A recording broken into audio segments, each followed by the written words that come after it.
நம்மளில் எத்தனை பேர் நேரத்தை திட்டம் போட்டு அதுக்கான செயல்களை செய்ய முடியுமான்னு யோசித்து செய்கிறோம்.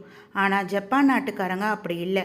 ஒரு வேலையை எடுக்கிறதுக்கு முன்னாடியே அந்த வேலையை இந்த டைம்குள்ளே முடிக்க முடியும் அப்படின்னு யோசித்து தான் செயல்படுவாங்க. அப்படி முடிக்க முடியலன்னா அந்த வேலையை தவிர்த்துடுவாங்க. அதுக்கான ரீசனை அங்கேயே சொல்லிவிட்டு என்னால் இதை முடிக்க முடியாதுன்னு வெளியே வந்துடுவாங்க. ஆனால் நம்மளில் சில பேர் என்ன பண்ணுறோன்னா, நிறைய வேலையை வாங்கி வச்சுக்கிட்டு நான் பண்ணிவிடுவேன் அப்படின்னு சொல்லிட்டு என்ன பண்ணுவோம், இதை முடிச்சு கொடுத்துட்றேன் அதை முடிச்சு கொடுத்துட்றேன்ட்டு கடைசியில் எதையுமே முடிக்க முடியாமல் என்ன பண்ணுறோம், யோசிச்சுக்கிட்டு அந்த இடத்துல தலையை சொரிஞ்சுக்கிட்டு முடிக்க முடியல சார், இன்னும் கொஞ்சம் டைம் கொடுங்க அப்படின்னு நிற்போம்.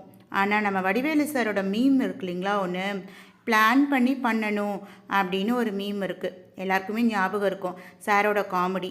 அந்த காமெடி மாதிரி தான் நம்ம ஜப்பான்காரங்க எல்லாத்தையுமே சோம்பேறித்தனம் இல்லாமல் அந்த குறிப்பிட்ட டைமுக்குள்ளே எல்லாத்தையுமே முடிச்சிடுவாங்க.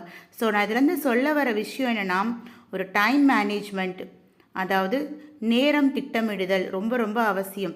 இந்த விஷயத்தை இந்த நேரத்துக்குள்ளே முடித்தாதான் அதில் வெற்றி கிடைக்கும். எந்த விஷயத்தையும் ஒத்தி வைக்கக்கூடாது. இன்றைக்கி இந்த விஷயத்தை நான் முடிக்கணும்னு எடுத்துட்டேன்னா முடிச்சிடணும், இல்லைன்னா எடுக்கக்கூடாது. Okay, thank you. அதுக்கப்புறம் நம்ம சேனலை சப்ஸ்கிரைப் பண்ண மறந்துடாதீங்க, பெல் ஐக்கானை ப்ரெஸ் பண்ணுங்கள். ஓகே, பாய்.